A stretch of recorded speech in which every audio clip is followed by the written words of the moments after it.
kemarin sudah meminta perlindungan hukum dan pengaduan pelanggaran HAM di Komnas HAM.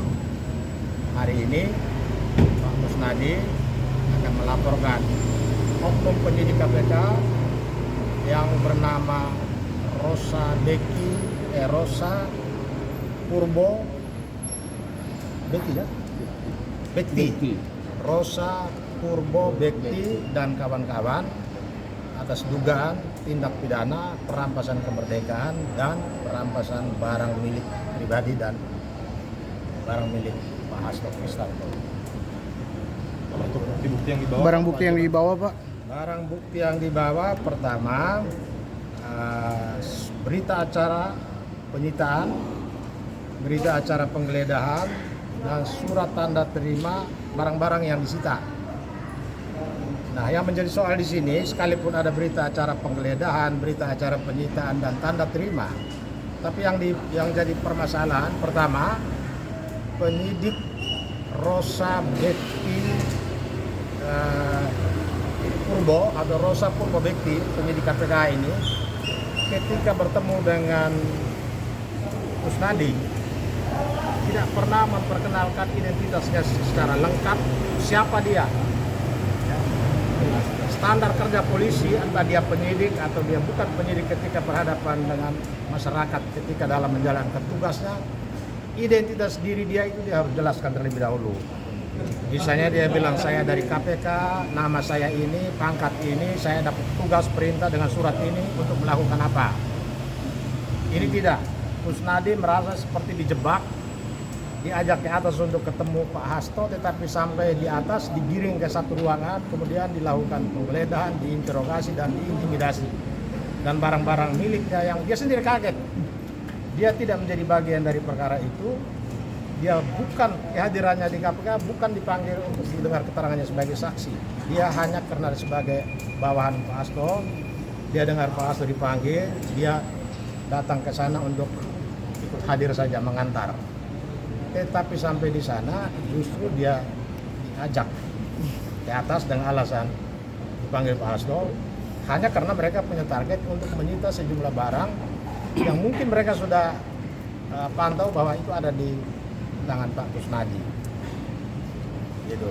Oke. Pak, hari ini Pak Kusnadi dijadwalkan pemeriksaan di KPK itu. Mungkin ada tanggapan sedikit, Pak. Nah, pertama panggilan itu baru tadi malam nyampe. Ya.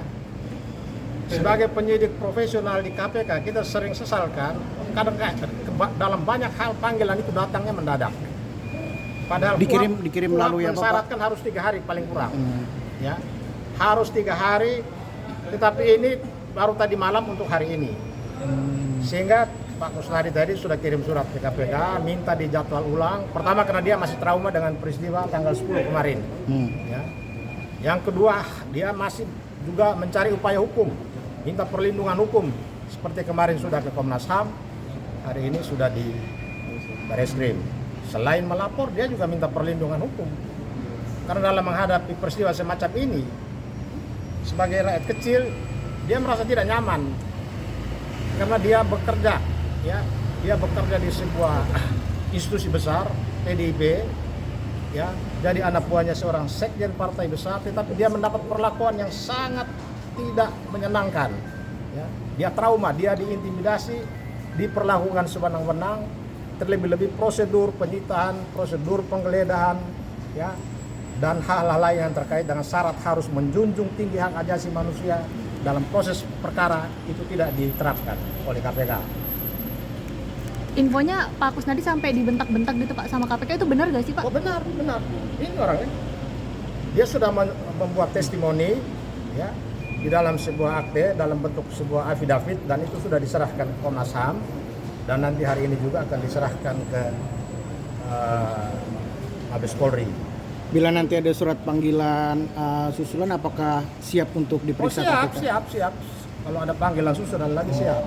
Tetapi kehadiran Kusnadi hari ini bersama tim pembela demokrasi Indonesia itu juga sekaligus menyampaikan protes kepada Kapolri bahwa sejumlah penyidik di KPK dari unsur Polri melakukan praktek-praktek penyidikan yang tidak terpuji.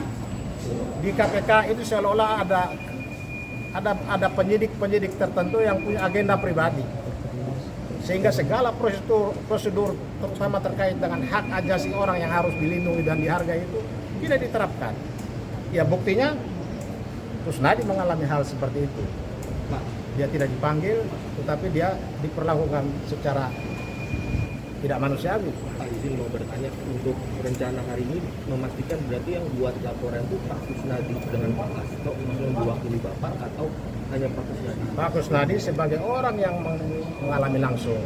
Ya, berarti mewakili Pak Kusnadi ya. Dan kalau boleh tahu Pak, kan disebutkan bahwa dokumen-dokumen itu kan nggak berkaitan dengan Harun Masiku gitu ya. Nah, itu memang dokumen-dokumen apa aja sih yang disebut? Dokumen itu berkaitan atau tidak, sepanjang penyidik tidak menjelaskan bahwa dia dapat izin dari Dewas atau tidak. Ketika dia bilang ada izin itu harus terperinci apa saja yang mau disita. Itu syarat dalam mekanisme penyitaan. Identitas barang yang mau disita dari tangan siapa dan untuk kepentingan apa. Ini tidak diperlihatkan oleh Rosa selaku penyidik KPK. Begitu juga surat perintah penggeledahan dan surat perintah penyitaan tidak diperlihatkan, walaupun di dalam berita acara disebutkan. Inilah yang kita anggap bagian dari tindakan kesewenang-wenangan sekaligus merusak marwah KPK. KPK ini dilahirkan tidak hanya dengan dia punya kekuatan yang disebut super body, tapi selama perjalanan sekian puluh tahun dia on the track. Tetapi mengapa pada saat sekarang ini amburadul?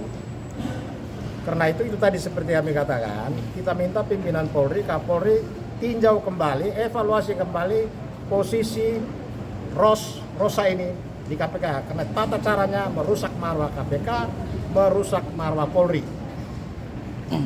Karena ini bertentangan dengan prosedur KUHAP, bertentangan dengan undang-undang tentang Komisi Pemberantasan Korupsi, bahwa masyarakat yang datang di sana itu harus dihargai. Di sana kita datang saja hak asasi kita sudah dikurangi, dompet kita disimpan, handphone kita dikurung di satu laci, baru kita boleh ketemu mereka. Memang kita dengan mereka itu apa bedanya? Ajas praduga bersalah di sana, ajas praduga tak bersalah di sana tidak berlaku. Kita datang sebagai undangan, datang sebagai tamu untuk urusan perkara atau apapun, semua menyangkut pribadi kita itu harus dilepas. Padahal semua dokumen, semua hal yang semua ada tersimpan di sini. Dompet pun mungkin sudah tidak penting karena semua sudah ada di sini. Kenapa harus disimpan? Nah, itu bagian dari pelanggaran HAM yang kemarin sudah kita laporkan. Terus tadi mungkin ada statement Pak. Iya. Silakan. Pertama saya itu lapor ke sini karena merasa dirugikan saja. Kamera Pak. Kamera Pak, Nah, depan Pak. agak keras Pak. Karena yang pertama saya dirugikan sama Pak Rosa, pertama bilangnya saya dipanggil Bapak. Ternyata tidak. Yang kedua, barang sitaan yang dibawa sama Pak Rosa ternyata Pak Hasto sama sekali tidak mengetahui. Itu yang bikin saya dilaporkan